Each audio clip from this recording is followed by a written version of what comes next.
actually has a semi-serious message. And this is one that I wrote the week before the last presidential election in 2016.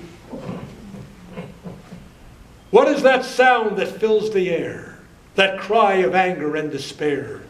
That grumble, growl, groan, and shriek? I hear America singing, eek! It seems we're all in great distress and think the nation's in a mess. Why are we in a mood so sick? It seems the answer's politic. For now election day doth loom, arriving in a cloud of gloom. The vote on Tuesday, what and whither? It has folks in a mighty dither. If candidates they don't like win, oh woe, dismay, also chagrin. If their choice in the polling slips, a sign of the apocalypse. Still others whine and moan and think, it looks like all the choices stink. I care not who the president is, a plague on both their residences. And as for Congress, its repute is lower than a miner's boot.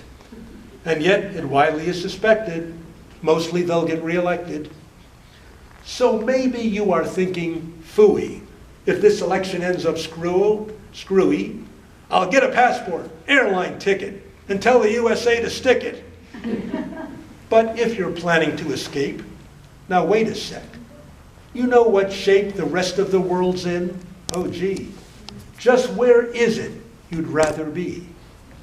For other lands have problems too, and they are lots more than a few. You'll find there's plenty that dismays you in Europe, Africa, and Asia. You could be in a country where machine gun bullets fill the air, where there are bombs and fires galore. There's nothing like a civil war. Think our debates are crude and loud. Try someplace where they're not allowed, where dictators tell what to think. If you protest, thrown in the clink. And as you're breakfasting on ham and eggs, remember this word, famine, where babies cry from hunger's need, so many mouths, so little feed.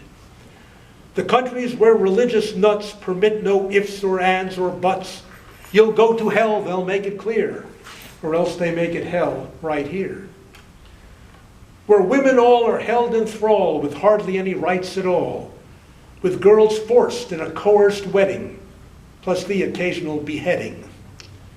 In other lands, diseases thrive. It's pretty hard to stay alive.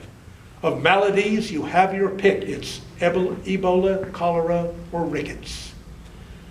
And nations where things are okay find refugees flocking their way. They'd like to do what's right, but shucks, how can they handle that influx? I know there are lands here and there where life seems altogether fear. I've heard some say, know what'll save you? Emigrate to Scandinavia. I'll pack my bag and fly away to Sweden or perhaps Norway. Well, I hope you like winter sports and not much time to wear your shorts. So you think our country's toast looks like it's still better than most. We've always muddled through, you see, regardless of who's in D.C. Hey, what did you expect? Utopia? It won't be too bad, mostly. Hope you take a breath and calm your fears. Give Uncle Sam at least 2 cheers. Thank you.